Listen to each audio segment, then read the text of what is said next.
درود پاک کب کب کہاں کہاں اور کیسے کیسے کام آتا ہے۔ ایک بہت ہی خوبصورت واقعہ، بڑا ایمان افروز واقعہ ہے جو میں آپ کے سامنے پیش کرتا ہوں۔ ایک دوست نے اپنے ایک دوسرے دوست کو قرض دیا، اور جب اس نے قرض دیا تو وہ قرض ایک بڑی اماؤنٹ تھی، 3000 دینار۔ وہ ٹائم آ گیا جب اس ٹائم وہ قرض لینے کے لیے اپنے دوست کے پاس گیا کہ بھائی مجھے میرے پیسے واپس دو، تو اس نے کہا کہ پیسے تو نہیں ہے میرے پاس، میں کولیپس ہو گیا ہوں، بزنس اب میرا ختم ہو گیا ہے، میں تمہاری رقم نہیں دے سکتا۔ اس نے ایک اور ٹائم دے دیا اسے کہ ٹھیک ہے اب اتنے وقت دنوں کے بعد میں دے دوں گا۔ وہ ٹائم بھی گزر گیا، اور جب وہ ٹائم بھی گزر گیا تو اس کے بعد اس دوست نے کہا کہ اب تو پیسے دے دو بھائی، میرا ٹائم پورا ہو گیا ہے۔ پھر نہ دے سکا ٹائم۔ آخر کار معاملہ جو ہے وہ کورٹ میں چلا گیا، قاضی کے پاس چلا گیا۔ اب قاضی نے جس کو پیسے دینے تھے اس کو بلایا اور کہا کہ بھائی آپ کو اس کے پیسے دینے ہیں؟ کہتا ہے ہاں پیسے تو دینے ہیں۔ تو کہا پھر دیتے کیوں نہیں ہو؟ کہا پیسے ہیں ہی نہیں، کاروبار ہی ختم ہو گیا ہے، قرضہ تو لیا تھا، اب میرے پاس بچا ہی کچھ نہیں ہے۔ تو کہا اچھا اب یہ بتاؤ کہ کب دو گے، کیسے دو گے؟ اس نے کہا بس میرے پاس پیسے ہی نہیں ہیں۔ تو کہا اب تمہارے پاس 30 دن کا ٹائم ہے، 30 ڈیز میں یا تو اس کے پیسے لوٹا دو یا 30 دن کے بعد تمہیں قید کر دیا جائے گا۔ یہ شخص اب گھر آیا، پیسے تو تھے نہیں، مگر شاید علماء نے لکھا کتابوں میں، یہ واقعہ کئی بڑی بڑی کتابوں میں لکھا اور درود پاک کے فضائل کی بڑی بڑی کتابوں میں لکھا، اور اس شخص نے سوچا کہ اس نے ایک حدیث پاک پڑھی ہوئی تھی کہ جس میں نبی پاک علیہ الصلوۃ والسلام نے فرمایا ہے، جس کا مضمون ہے کہ جو شخص پریشان ہو، مصیبت زدہ ہو، اسے چاہیے کہ مجھ پر کثرت سے درود پاک پڑھے، کیونکہ درود پڑھنا مصیبتوں اور پریشانیوں کو لے جاتا ہے۔ اب اس عاشق رسول نے سوچا اور تو کچھ ہے نہیں، اب میں درود پاک پڑھنا شروع کرتا ہوں۔ صبح سے لے کر شام تک وہ درود پاک پڑھنے لگ گیا۔ 27 دن گزر گئے، only 3 days left، 3 دن باقی تھے قاضی کے پاس جانے میں۔ 27 دن گزر گئے درود پڑھتے پڑھتے۔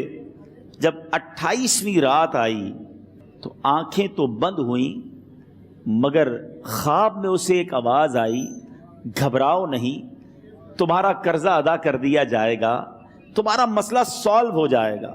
صبح اٹھتا ہے، درود پاک پڑھ رہا ہے، مگر کہتا ہے یہ آواز سے تو مسئلہ حل نہیں ہوگا، پیغام کیا ہے اسے سمجھ نہ آیا۔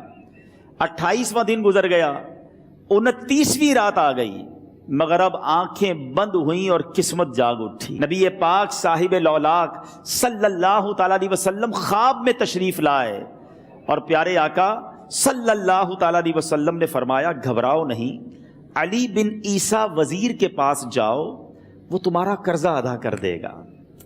اب یہ عاشق رسول صبح اٹھا تو ویری فریش، حشاش بشاش کہ اب تو کام ہو گیا، نبی پاک نے خواب میں آ کر بشارت دی ہے۔ مگر پھر ذہن میں سوال آیا کہ علی بن عیسیٰ کے پاس جاؤں گا تو ثبوت کیا ہے، پروف کیا ہوگا؟ میں جا کر اس کو کہوں گا کہ میرا قرضہ دے دو تو ایسے تو قرضہ نہیں دے دینا، اور میں نے اس کو کہا کہ مجھے نبی پاک نے خواب میں کہا ہے، اور اس نے اگر مجھ سے کوئی نشانی مانگی تو میں نشانی کیا دوں گا؟ آخری دن تھا، 29واں دن تھا، وہ بھی درود پڑھتے پڑھتے گزر گیا۔ 30th نائٹ آ گئی، صبح وہ دن ہے جب عدالت میں جانا ہے۔ اب اس رات پھر نبی پاک علیہ الصلوۃ والسلام خواب میں تشریف لائے، اور آقا علیہ الصلوۃ والسلام نے فرمایا کہ علی بن عیسیٰ وزیر کے پاس جاؤ، وہ تمہارا قرض ادا کر دے گا۔ کہ حضور چلا تو جاؤں گا، لیکن اگر وزیر نے مجھ سے کوئی نشانی طلب کی تو میں کیا جواب دوں گا؟ پیارے آقا علیہ الصلوۃ والسلام نے کمال کا ارشاد فرمایا کہ علی بن عیسیٰ سے کہنا کہ تم روزانہ فجر کی نماز کے بعد 5000 بار درود پاک پڑھتے ہو، یہ راز فقط تم جانتے ہو اور تمہارا رب جانتا ہے۔ اب یہ جب صبح اٹھا تو ایک نشانی بھی مل چکی تھی۔ عدالت میں جانے سے پہلے وزیر کے دربار میں پہنچ گیا، اسے یہ ڈر تھا کہ آج پیسے نہ لوٹائے تو سزا ہو سکتی ہے۔ جب وزیر کے دربار میں پہنچا تو وزیر اپنے مشیروں کے ساتھ بیٹھا تھا۔ کہا مجھے آپ سے بات کرنی ہے۔ کہا بتاؤ کیا بات کرنی ہے؟ کہا میں ایک پیغام لایا ہوں آپ کے لیے۔ اچھا کس کا پیغام لائے ہو؟ کہا میں نبی پاک جناب محمد مصطفیٰ صلی اللہ تعالیٰ علیہ وسلم کا پیغام لایا ہوں۔ وہ عاشق رسول وزیر تھا، کہتا بتاؤ میرے آقا نے کیا پیغام دیا ہے؟ کہ حضور میں 3000 دینار کا مقروض ہوں، آج آخری دن ہے اور میرے آقا نے مجھے بشارت دی ہے کہ آپ سے کہوں کہ آپ میرا قرض ادا کر دیجئے۔ علی بن عیسیٰ کہتا ہے کوئی ثبوت ہے آپ کے پاس؟ ہے کوئی دلیل بھی ہے آپ کے پاس؟ میں کیسے مان لوں کہ آپ کو نبی پاک علیہ الصلوۃ والسلام نے بھیجا ہے؟ عاشق رسول کہتا ہے خالی ہاتھ نہیں آیا، میرے آقا نے مجھے دلیل بھی عطا فرمائی ہے، مجھے ایک ایویڈنس بھی دیا ہے، اور پروف یہ ہے حضور کہ آپ روزانہ صبح فجر کی نماز کے بعد نبی پاک صلی اللہ تعالی علیہ وسلم کی بارگاہ میں درود و سلام کا نذرانہ پیش کرتے ہیں۔ جب تک 5000 کا عدد پورا نہیں ہوتا آپ اس وقت تک کسی اور سے بات نہیں کرتے، اور اے وزیر صاحب یہ راز صرف آپ کو پتا ہے اور آپ کا رب جانتا ہے۔ اللہ اکبر! وہ وزیر تو جس کو کہے نا جھوم اٹھا، ایسا عاشق رسول وزیر تھا جو روزانہ صبح 5000 درود پڑھتا ہو، اس کی تو عید ہو گئی نا۔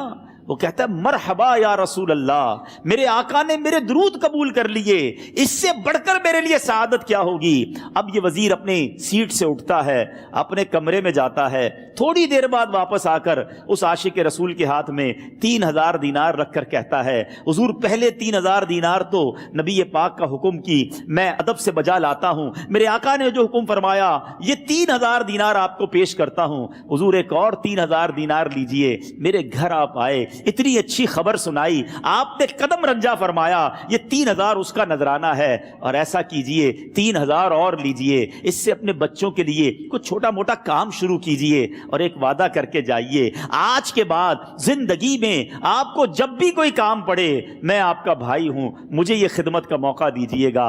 اللہ اکبر! وہ مقروض جو ایک رات پہلے 3000 دینار کا مقروض تھا، ہو سکتا ہے اس کے بیک آف مائنڈ یہ بھی چل رہا ہو کہ اب شاید کل میں نے جیل میں جا کر عدالت میں جا کر گرفتاری دے کر جیل میں جانا ہے، مگر اب 9000 دینار ہاتھ میں ہیں۔ عاشق رسول جھومتا ہوا نبی پاک کی یاد میں گھومتا ہوا اب عدالت میں پہنچا۔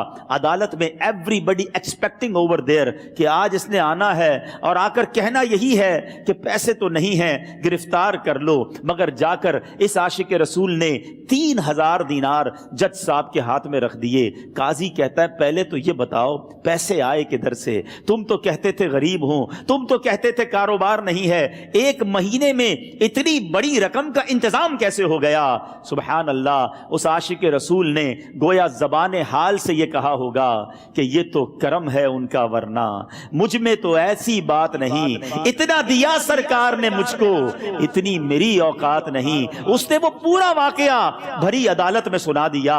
اللہ اکبر! میرے پیارے اسلامی بھائیوں ذرا سوچو پہلے زمانے میں کیسے عاشقان رسول ہوا کرتے تھے، وہ جج وہ قاضی بھی کیسا سرکار علیہ الصلوۃ والسلام کا عاشق تھا۔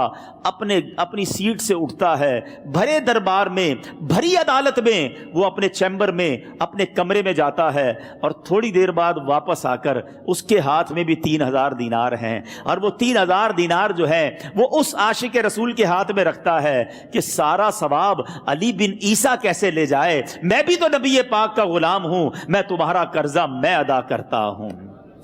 اچھا، اب ایک اور عجیب سینیریو یہ بن گیا کہ جس نے کیس کیا تھا، جس نے دعویٰ کیا تھا، وہ بھی یہ سارا منظر دیکھ رہا تھا۔ کہتا ہے جج صاحب ذرا رکیے، میں بھی اپنے آقا کا امتی ہوں، اور ایک کام کیجئے قلم کاغذ منگوائیے، اس عاشق رسول کا قرضہ ہی میں معاف کر دیتا ہوں۔ اچھا، اب عاشق رسول نے وہ واپس 3000 دینار جو جج صاحب نے دیے تھے وہ واپس جج صاحب کو دیے کہ حضور یہ پیسے آپ ہی رکھ لیں، قرضہ ہی معاف ہو گیا، اب آپ کے پیسے کا میں نے کیا کرنا ہے؟ جج صاحب کہتے ہیں جو پیسے نبی پاک کے نام پر نکالے ہیں اب مجھے واپس نہیں چاہیے، یہ بھی تم اپنے ساتھ لے جاؤ۔ اللہ اکبر! میرے میٹھے اسلامی بھائیوں، وہ عاشق رسول ایک رات پہلے 3000 دینار کا مقروض ہے، اب 12000 دینار لے کر گھر کو واپس جا رہا ہے۔ اس ایک واقعے کے اندر جو ہم سب کے لیے درس ہے، جو ہم سب کے لیے پیغام ہے، شاعر لکھتے ہیں نا، دکھوں نے تم کو جو گھیرا ہو تو درود پڑھو،